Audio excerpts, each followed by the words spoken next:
In December 2025, the European Union finalised a provisional agreement that fundamentally changes the legal landscape for gene-edited crops. This deal between the Parliament, Council and Commission ends years of regulatory deadlock regarding new genomic techniques. Category 1 NGTs, which involve minor genetic edits, will now be treated as conventional equivalent and exempt from most GMO-related restrictions, while Category 2 plants with more complex edits or excluded traits will remain under the full GMO regime, including risk assessments and mandatory labelling. This is a structural shift aimed at addressing the 20% drop in crop yields seen during recent climate extremes. However, it also introduces new complexities regarding intellectual property and seed-saving rights. Today, we're looking at the technical criteria of this deregulation and what it means for the future of European food production. The official narrative for NGTs is built on a sense of urgency. Proponents point to the 2024 droughts and the farm-to-fork mandate to reduce pesticides as proof that we must adopt gene editing to survive. But a more critical look suggests this may be a secondary motivation. For years, the EU has been under pressure from industrial lobbies to compete with the US and China, where gene-edited crops are already surging. This December 2025 deal could be seen less as a green solution and more as a surrender to global biotech interests. The core of the deregulation lives in the technical criteria for Category 1. By defining conventional equivalent as any edit involving 20 or fewer nucleotides, the EU has created a legal boundary that is arguably arbitrary. While the 2025 provisional deal still allows patents on NGT plants in both categories, it did introduce one notable concession: a public transparency database for patent information. Officially, this is presented as a real win for small farmers and independent breeders. When someone registers a Category 1 plant, they have to disclose any existing or pending patents they know about, and all that info goes straight into a publicly accessible EU database. The idea is to give everyone better visibility, make it easier to check what's patented, and encourage fair licensing so no one gets locked out. But from a skeptical perspective, this database could actually speed up something worrying: data-driven consolidation in the seed market. The big players like Bayer, Corteva, and the other multinationals already hold the lion's share of CRISPR and gene editing patents. A centralized public list like this might hand them an even bigger advantage. They could quickly scan the landscape, spot what smaller competitors are doing, file strategic blocking patents, or swoop in on licensing deals.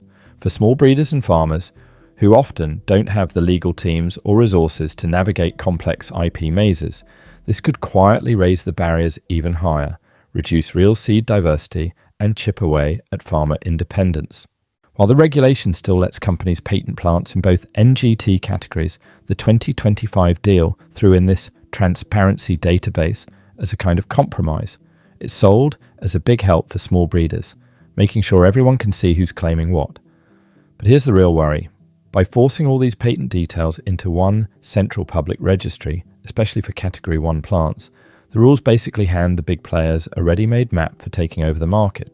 For the giants like Bayer, Corteva, and Syngenta, who already dominate CRISPR patents and control huge chunks of the seed world, this database is like a checklist. It shows exactly which genetic tweaks or real estate are still up for grabs, which ones are claimed, and where they can move next to lock things down. What gets called freedom to operate for small farmers and independent breeders could quietly become permission to operate. In practice, that means they'd have to ask the big patent owners, the ones holding the key CRISPR technologies, for approval just to start developing or using new varieties. The transparency database isn't likely to stop this growing market dominance. In fact, it could make things worse. By putting all the patent details in one easy-to-read public spot, it actually helps the biggest companies spot gaps faster, file new blocking patents, or lock down the most important genetic tweaks even more tightly. Add in the other bits, like the Commission's upcoming study on patent impacts, the new expert group, or voluntary licensing promises, and it sounds reassuring on paper.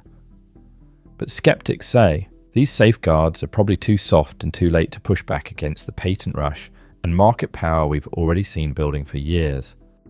For decades, the EU's famous precautionary principle was crystal clear. If you couldn't prove something was safe, beyond reasonable doubt, you simply didn't allow it on the market.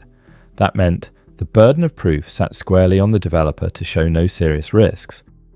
Category 1 flips this logic on its head.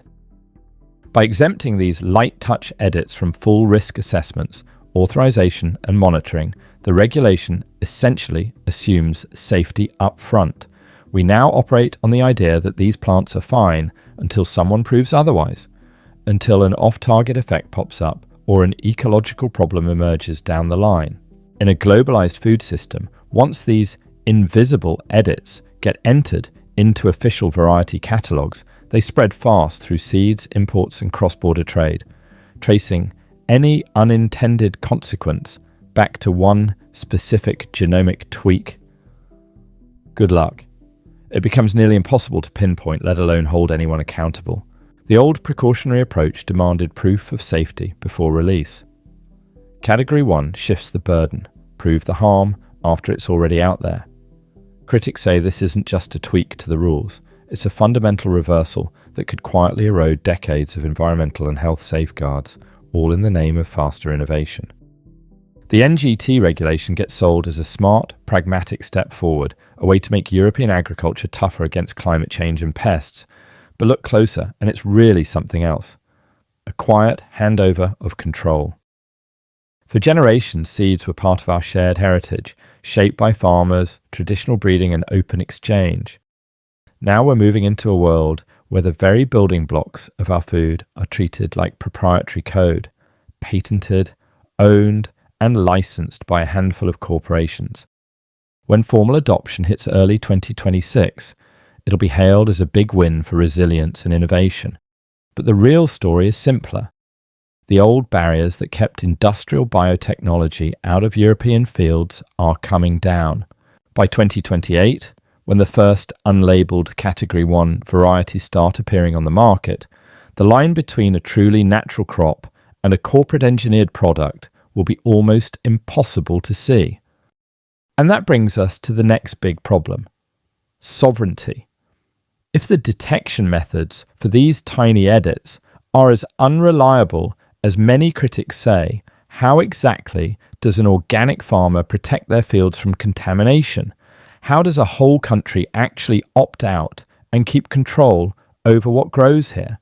This isn't just about science or speed. It's about who gets to decide the future of our food. Thanks for watching, and I'll see you in the next one.